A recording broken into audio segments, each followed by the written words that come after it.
Mathematics online class में आप सभी का स्वागत है। आज की इस वीडियो में कक्षा 8 विषय गणित में चैप्टर नंबर 15 आलेखों से परिचय के अंतर्गत प्रश्नावली 15.1 के प्रश्न नंबर 5 से आगे हल करेंगे। तो प्रश्न नंबर 5 का बी पार्ट है।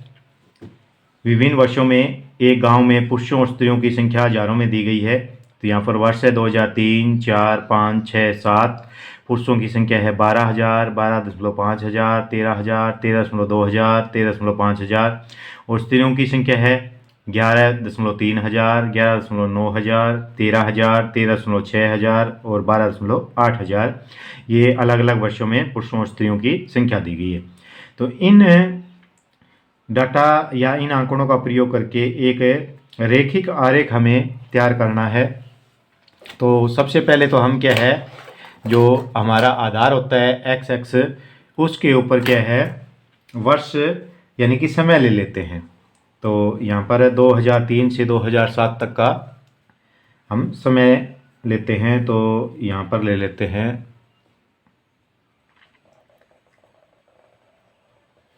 यहाँ फुटे से हम क्या है ये रेखा ड्रॉ कर लेते हैं। तो यहाँ से हम समय लेते हैं, यहाँ पर ये आ जाएगा आपका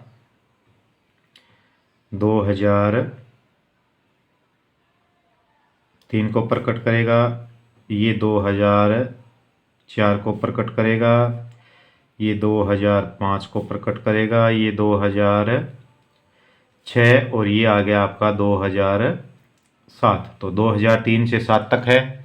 तो ये हमने आधार पे समय ले लिया वर्षों में। तो ये आपका यहाँ लिख देते हैं हम वर्ष।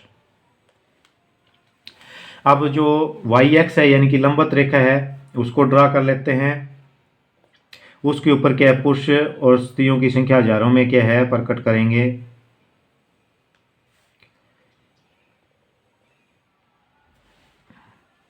तो यहाँ पर क्या है, इसमें सबसे पहले 0 और उसके बाद में आपका यहाँ 10 से छोटा कोई भी डाटा नहीं है। तो 10 से शुरुआत कर लेते हैं। उसके बाद में 11, 12 से शुरुआत करते हैं हम। 11, ये आपका 12, ये आपका 13 और ये आपका 14। हजारों में संख्या यहाँ पर लिख देंगे, संख्या हजारों में। पुरुषों व स्त्रियों की संख्या हजारों में। तो ये आपके यहाँ संख्या प्रकट करता है। तो इस प्रकार क्या है, इस पेज पे ऊपर हम क्या है रेखा आरेख द्वारा ये आलेख तैयार करेंगे। तो सबसे पहले देखते हैं कि पुरुषों की संख्या है उसको हम क्या है नीली लाइन से ड्रॉ करेंगे। तो यहाँ पर हम नोट भी कर सकते हैं कि ये जो नीली लाइन है ये पुरुषों की संख्या दर्शाती है, पुरुषों की संख्या। और हम लाल लाइन है उसके द्वारा स्त्रियों की संख्या दर्शा देंगे।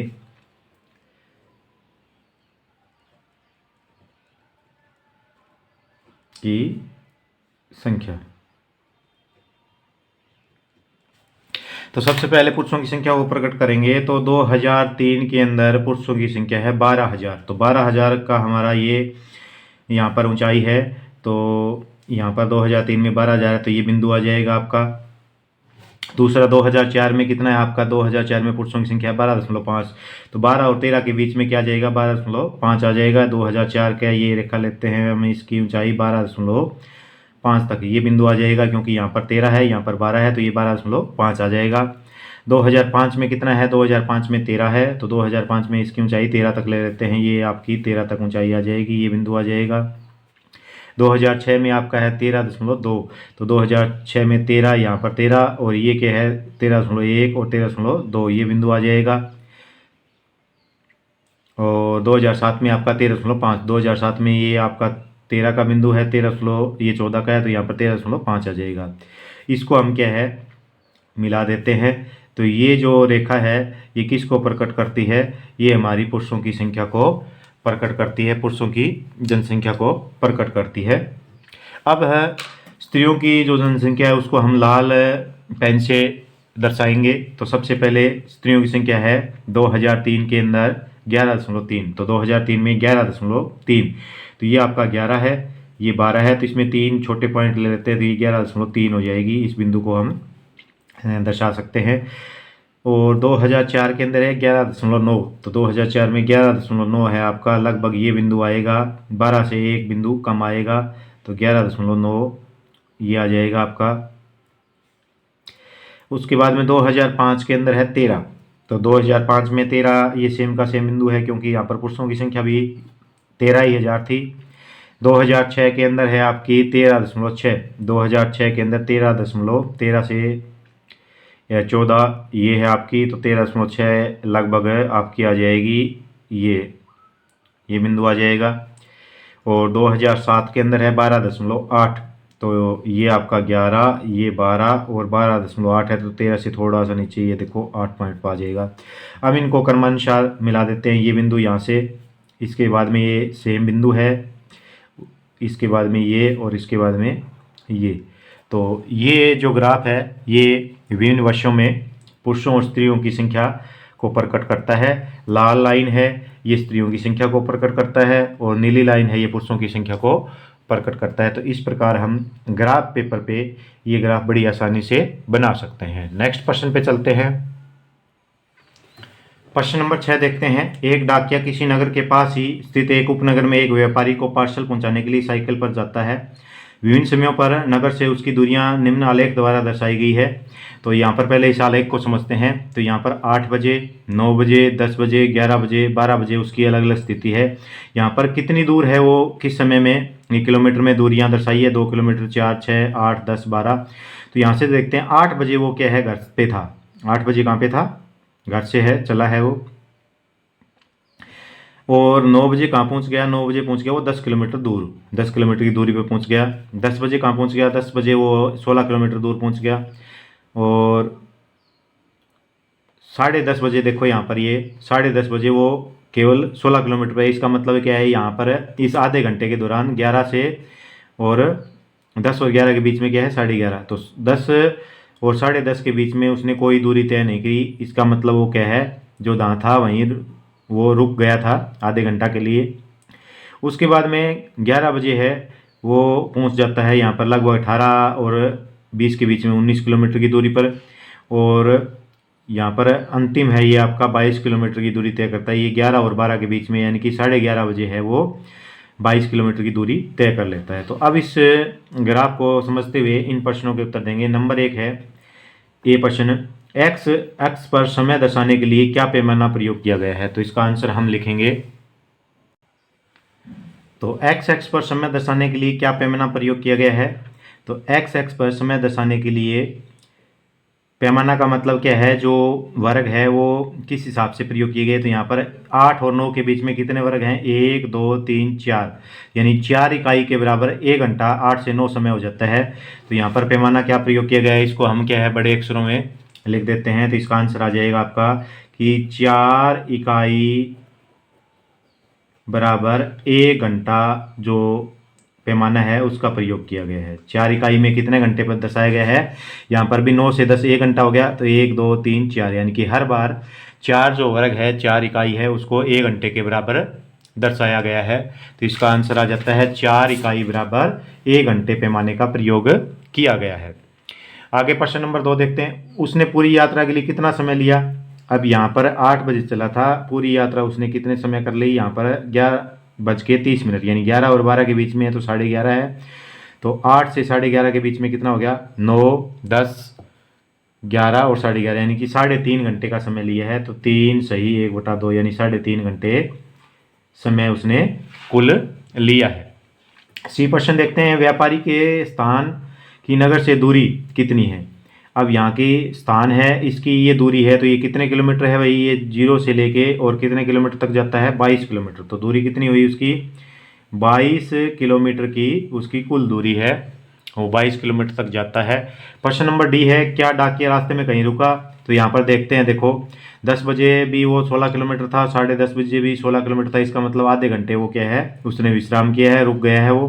तो यहाँ पर हाँ लिखेंगे। हाँ क्या है, रास्ते में रुका है, कितने समय के लिए, आधे घंटे के लिए, 10 और 10:30 बजे। हाँ 10 बजे से 10:30 तक रुका है वो। तो यहाँ पर 10 बजे से 10:30 तक उसने कोई सफ़र नहीं किया। आगे ये पार्ट है, किस अंतराल में उसकी चाल सबसे अधिक थी। तो चाल देखो, 8 से 9 बजे के बीच में उसने 10 किलोमीटर दूरी तय करी है। 9 से 10 बजे के बीच में उसने 10 से 16 6 किलोमीटर की दूरी तय करी है। और 10 से 11 के बीच में उसने यहाँ पर दूरी तय करी है लगभग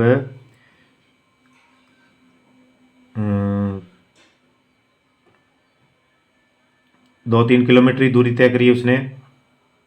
और तो सबसे ज़्यादा दूरी तय करी है उसने 8 से 9 बजे के बीच में। तो किस अंतराल में, 8 बजे से 9 बजे तक सबसे ज़्यादा दूरी तय करी है और 10 किलोमीटर दूरी तय करी है, अगर दूरी पूछा जाए तो। इसी तरह प्रश्न नंबर 7 देखते हैं।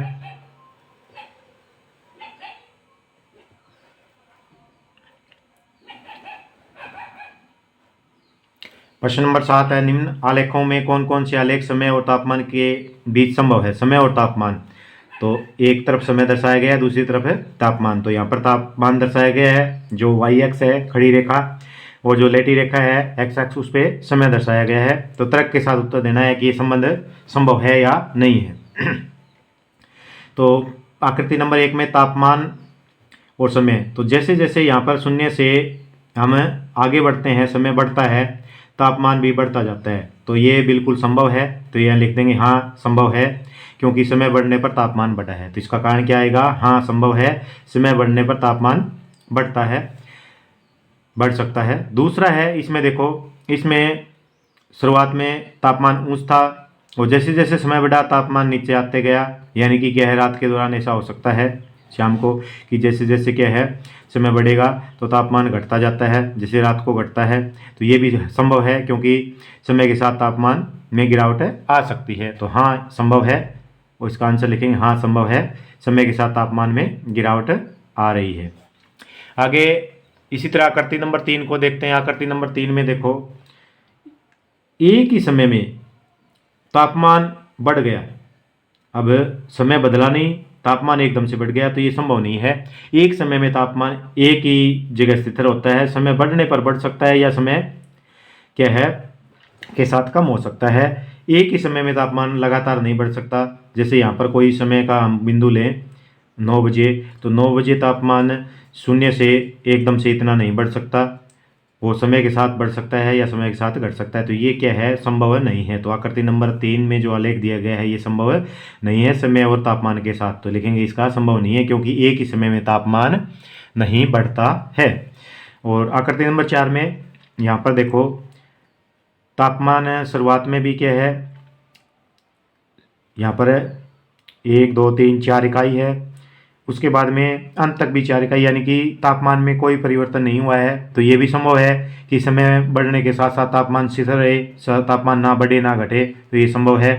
तो ये लिखेंगे हाँ ये भी संभव है कि समय के साथ तापमान स्थिर रहे। इसमें तापमान स्थिर है, इसमें तापमान घट रहा है।